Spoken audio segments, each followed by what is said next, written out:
ኤሊያን የምንላቸው ማረፊያም ወደ ላይ መንጠቂያም ቦታ ነው። ይሄ ስታርጌት ኢትዮጵያም ይኖሩ ግብጽም ይኖሩ ፔሩም ይኖሩ ቻይናም ይኖሩ ህንድም ይኖሩ እርስ በርስ ይገናኙ ነበር ነው። ከፍተኛ የሆነ ኃይል ያለባቸው ቦታዎች ናቸው።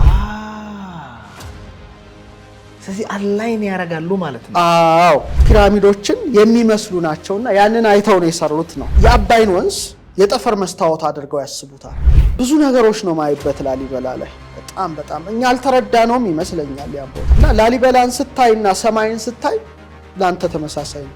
ምንድነው የቁጥር ስሌቱ ፒራሚድ ውስጥ ያለው? ይሄ እንዴት ሊሆን ቻለ ነው። ኖ መርከብ ውስጥ ታገኛታለህ፣ ታቦተ ጽዮን ጋር ታገኛታለህ፣ መሰዊያው ላይ ታገኘዋለህ። አረማ ታገኝበት የለም። በጣም ነው የሚገርም። እንደው ብትገባ ጥሩ ነበረ አሁን በቅርቡ መሄድ ይመስለኛል። ፒራሚዱን ራሱ ድንጋዩን ያንሳፈፉት በድምጽ ነው።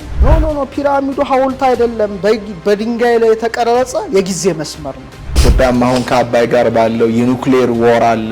ሰውም ኃይል ላይ መዋጋት የለበትም። ይሄ እውነት ከሆነ የታየው ነገር ሌላ ጉዳይ ነው እና የዓለምን ሕሳቤ በመላ ሽፍት ላይ ያደርግ ይችላል።